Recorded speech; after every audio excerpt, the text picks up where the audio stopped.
जय हिंद प्यारे साथियों, स्वागत है आपके अपने चैनल सोनू सर क्लास में। तो चलिए आज के वीडियो में पढ़ेंगे मैथ में प्रॉफिट एंड लॉस, यानी कि लाभ और हानि, जो कि काफ़ी ज़बरदस्त चैप्टर है। तो चलिए वीडियो की शुरुआत करते हैं। लेकिन आप लोग से छोटा सा रिक्वेस्ट है कि अगर आप लोग नए हो तो हमारे चैनल को सब्सक्राइब करें और पुराने हो तो ज़्यादा से ज़्यादा शेयर करें। तो चलिए अब हम वीडियो की शुरुआत करते हैं। तो इस चैप्टर में सबसे पहले पढ़ेंगे हम बेसिक कंसेप्ट, क्योंकि अगर हम बेसिक कंसेप्ट नहीं पढ़ेंगे तो हमसे एक भी सवाल बनने में कठिनाई होगा। इसलिए सबसे पहले हम बेसिक कंसेप्ट की तरफ बढ़ते हैं। तो चलिए हम वीडियो की शुरुआत करते हैं। तो सबसे पहले हम इसका फॉर्मूला जानेंगे। लाभ बराबर क्या होता है? लाभ बराबर होता है विक्रय मूल्य घटाओ क्रय मूल्य। लाभ बराबर क्या होगा भाई? तो विक्रय मूल्य घटाओ क्रय मूल्य। अब लाभ के बाद आता है बारी किसकी? तो हानि की। हानि बराबर क्या होगा? तो क्रय मूल्य चला जाएगा पहले और विक्रय मूल्य चला जाएगा बाद में, यानी कि क्या हो जाएगा ये? क्रय मूल्य घटाओ विक्रय मूल्य। ध्यान से समझिएगा, अगर यहाँ पर लाभ दिया है तो विक्रय मूल्य घटाओ क्रय मूल्य हुआ, और जैसे ही अपना हानि आ गया तो ये वाला इधर चला गया, ये वाला इधर चला गया, क्रय मूल्य घटाओ विक्रय मूल्य। अब हम बात करते हैं विक्रय मूल्य बराबर क्या होता है। विक्रय मूल्य बराबर क्या होता है? तो ये हमारा हुआ विक्रय मूल्य, यानी कि क्रय मूल्य जोड़ लाभ, विक्रय मूल्य जोड़ लाभ। अगर हानि दिया रहे तो क्या कीजिएगा? क्रय मूल्य घटाव हानि। विक्रय मूल्य बराबर क्रय मूल्य घटाओ हानि।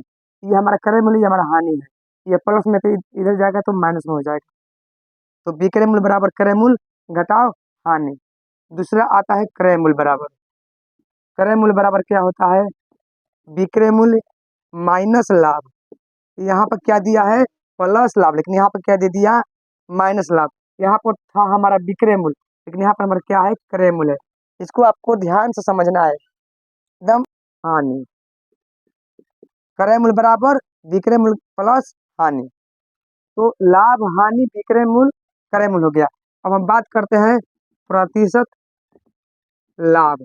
अगर प्रतिशत लाभ दिया रहेगा तो क्या कीजिएगा? लाभ गुणे 100 में क्रय मूल्य। प्रतिशत हानि दिया रहे तो क्या कीजिएगा?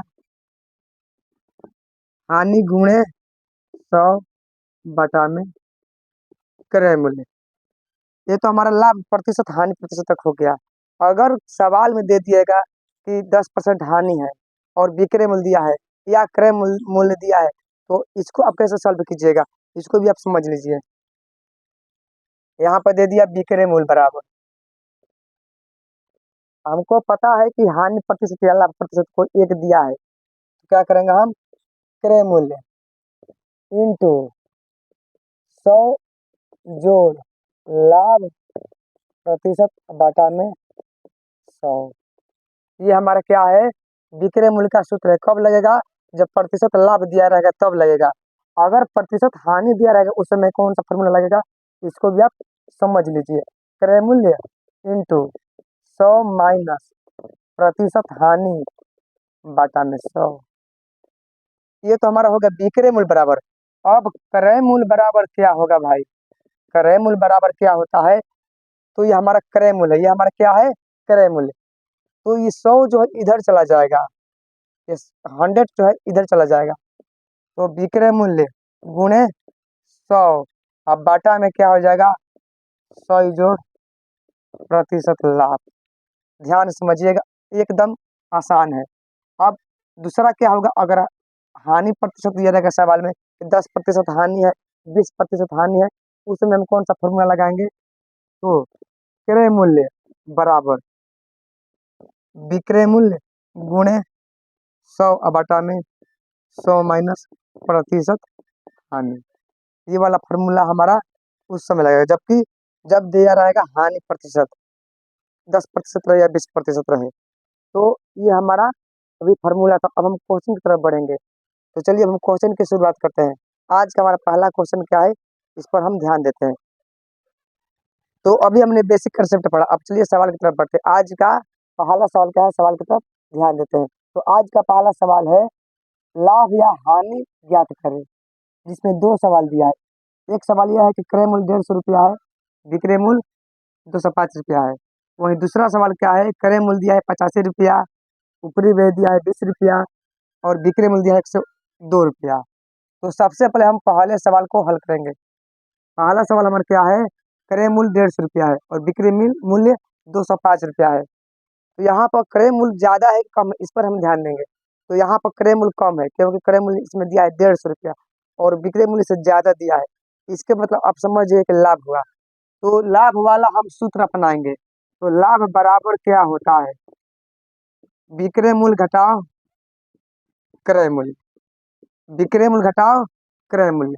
यानी कि विक्रय मूल्य कितना हमारा है 205 रुपया और क्रय मूल्य कितना है भाई 150 रुपया। तो अगर हम 205 रुपया में से 150 रुपया घटाते हैं तो हमारे पास कितना बचेगा 55 रुपया। यानी कि 55 रुपया हमको क्या हुआ, लाभ प्राप्त हुआ। तो इस प्रकार हमारा पहला सवाल अब क्लियर हो गया। अब सवाल नंबर 2 की तरफ बढ़ते हैं। इसमें दिया है क्रय मूल्य 85 रुपया। जो चीज हम खरीदे हैं उसका दाम कितना है 85 रुपया और उसको लाने में हमको कितना खर्च हुआ तो 20 रुपया खर्च हुआ। व्यय का मतलब खर्च होता है। उस सामान को हम लाए तो हम 20 रुपया दे कर लाए हैं, तो दोनों मिला के कितना हो जाएगा। तो इसको हम क्या कहेंगे, क्रय मूल्य बराबर खरीद मूल्य प्लस ऊपरी व्यय, यही इसका नाम देंगे।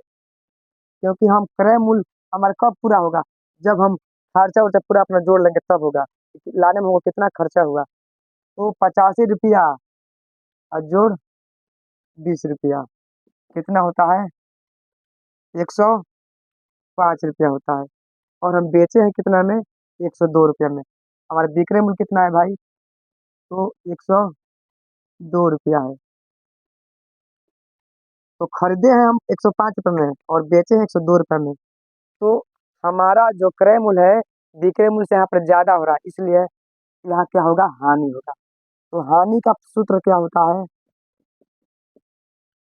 हानि बराबर क्या होता है क्रय मूल्य घटा विक्रय मूल्य, जो कि हमने बेसिक कंसेप्ट में पढ़ाया था। तो क्रय मूल्य हमारा कितना है 105 रुपया और विक्रय मूल्य 102 रुपया।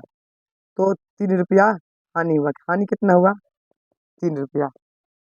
तो आज का हमारा यही सवाल था। फिर आएंगे तो आपको आगे का सवाल लेकर आएंगे। आज के लिए इतना ही। जय हिंद।